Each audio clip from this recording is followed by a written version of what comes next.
In the Bible, Gog and Magog epitomize war and the end times. Most people believe that they have nothing to do with our time. This video will show why Gog and Magog are so relevant to us today.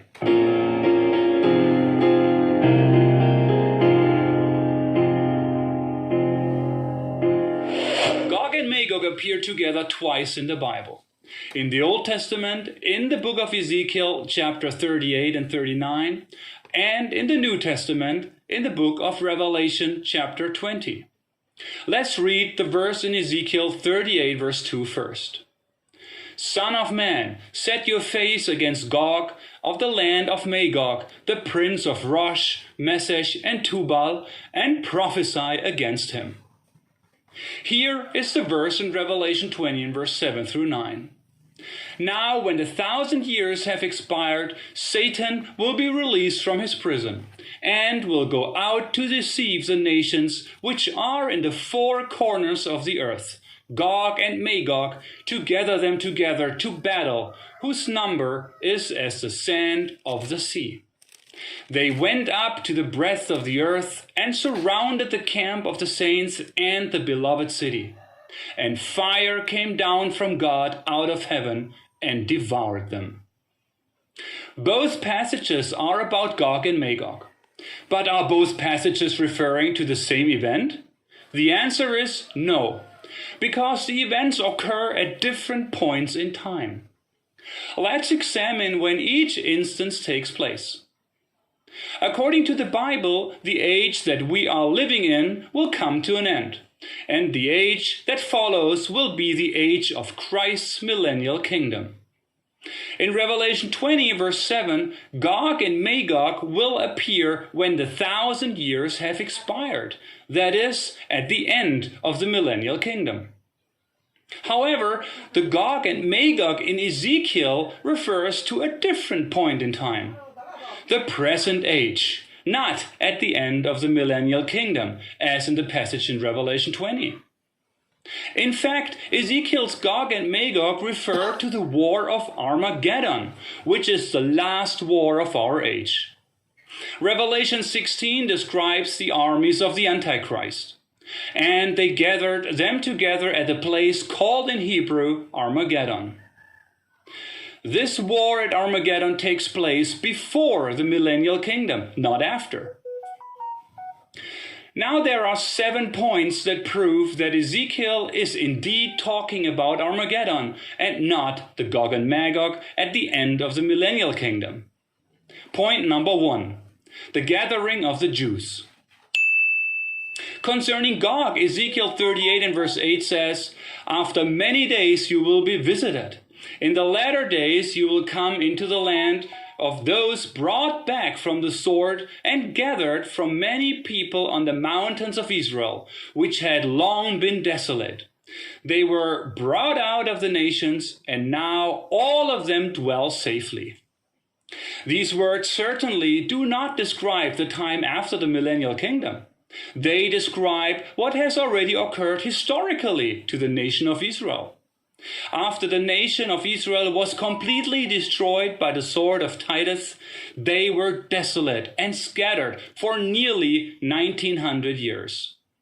But approximately 75 years ago, God already gathered the Jews out of all the nations to dwell safely together when the nation of Israel was re-established in 1948.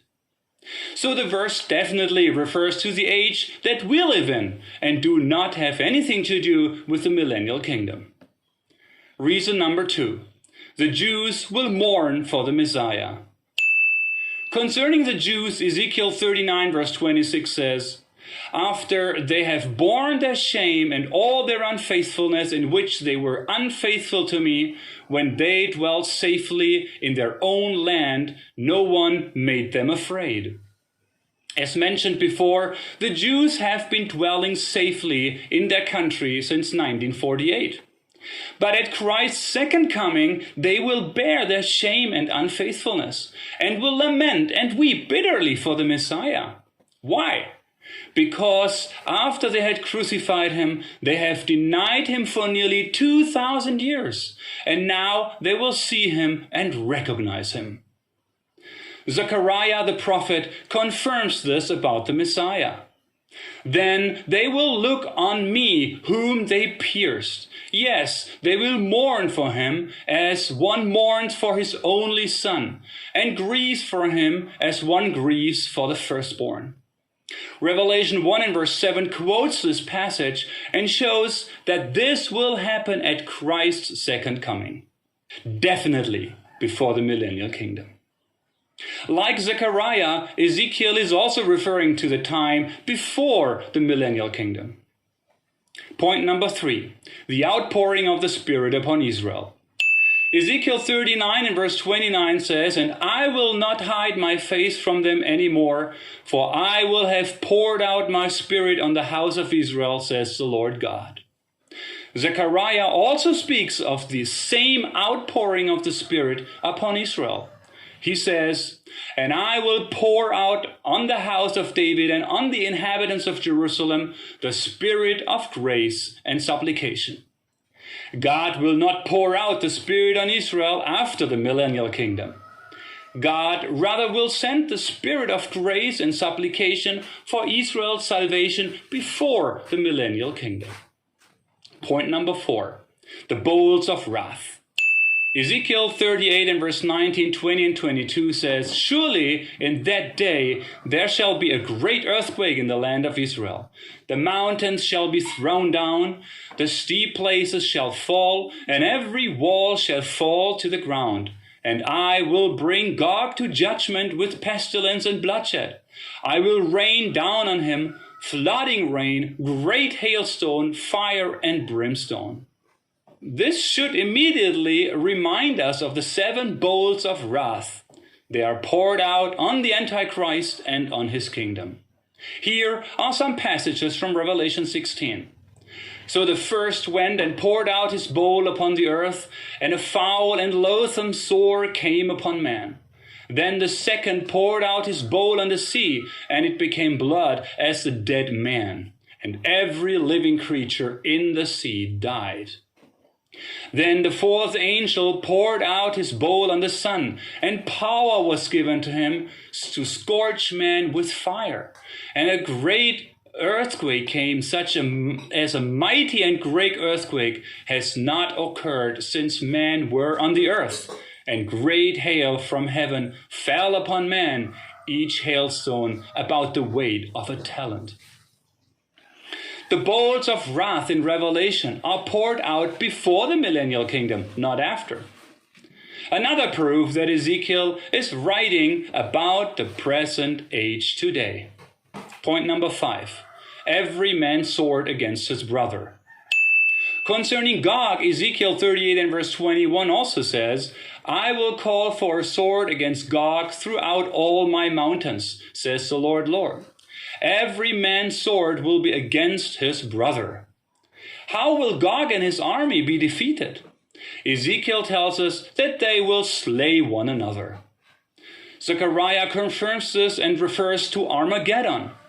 "It shall come to pass in that day that a great panic from the Lord will be amongst them. Everyone will seize the hand of his neighbor and raise his hand against his neighbor's hand.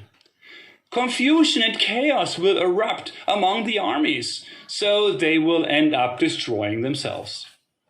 In the battle of Gog and Magog, described in Revelation 20, at the end of the millennial kingdom, they do not destroy themselves. Rather, verse 7 says, "And fire came down from God out of heaven and devoured them." Point number 6, God's great meal for the birds. What happens after Gog and his army destroy themselves? Let us read Ezekiel 39, 17 to 20, which is addressed to the birds. "Assemble yourself and come. Gather yourself from all sides to my sacrificial meal, which I am sacrificing for you. A great sacrificial meal on the mountains of Israel, that you may eat flesh and drink blood. You shall eat the flesh of mighty, drink the blood of princes of the earth." The armies of Gog are devoured by the birds of the sky. Doesn't that sound familiar? Revelation 19 says the same thing, but not about Gog and Magog in Revelation 20, but about the armies of the beast at Armageddon. In Revelation 19, verse 17 to 20, the angel calls out to the birds, "Come and gather together for the supper of the great God, that you may eat the flesh of kings and the flesh of captains and the flesh of the mighty men." And all the birds were filled with their flesh. As we already mentioned, the Gog and Magog in Revelation 20 will be consumed completely by fire at the end of the millennial kingdom. There won't be much left for the birds of the sky. Point number 7, the sequence of the chapters. That Gog and Magog can only refer to Armageddon is also shown by the sequence of chapters in the book of Ezekiel. Chapter 36 prophesies of the new covenant, which was enacted by the death and resurrection of Jesus Christ. Shortly thereafter, Jerusalem was destroyed by the Romans and the Jews were scattered.